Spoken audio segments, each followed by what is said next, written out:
Good morning po sa inyo lahat. Isa pang maliyugto na ating daily Bible blessings. Pamagat po ng ating aralin ngayong umaga ay nag-level up na ba tayo? Nag-level up na ba tayo?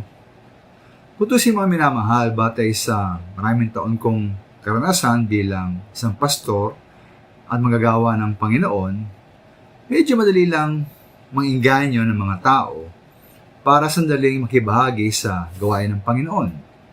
Halimbawa po, tulad ng pagsali sa home Bible study na binubuo ng pag-aawitan, panalangin, at pag-aaral ng Biblia. Kaya sila naman ang tatanggi na kung siya ipapanalangin, lalo na kung tad-tad sila ng problema sa buhay.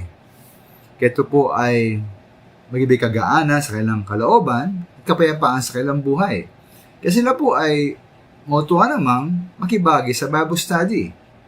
Sabihin mga minamahal, ang mga tao, kung may makukuhang pakinabang, ay maaaring sasali sa gawain ng Panginoon.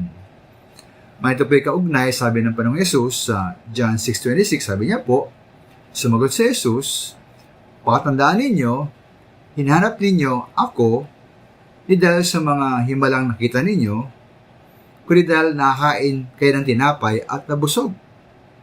Ang nakalot man naman na marahil hanggang ngayon, ang mga tao ginamit pa rin po ang reliyon at pananampalataya para mabusog sa larangang pisikal. Sila sumasali sa relihiyon, ika nga, dahil sa kanilang nakukuhang material na pakinabang. Para po sa kanilang sariling panandalian at makamundong kasiyahan. Sali po hamon ng Panginoon Hesus sa verse 27, ang pagkaing hindi naisira at nagbibigay buhay na walang hanggan ang dapat nating pagsikapang kamtin. Kamtan na bibigay ng ating Panginoong Hesus. At po tanggapin ng mga minamahal, pagkain ito na spiritual, na walang hanggan, nagbibigay buhay, kung ating pong iiwan ang ating dating buhay at ating pong ibibigay, ialay ating buhay sa ating Panginoong Hesus. At ito nga po ang tunay na hamon sa gawain ng Panginoon. Ang kumbinsi ng mga tao na lumipat mula sa pagtanggap tungo sa pagibigay ng kailang sarili sa ating Panginoon. Ito po mahirap magbigay ng ating sarili sa ating Panginoong Hesus. Ngunit di po ba't binigay naman ng Panginoon ang kanyang sarili para sa atin? Para tayo maligtas, para tayo mabago? Kaya po, kailangan na tayo mag-level up.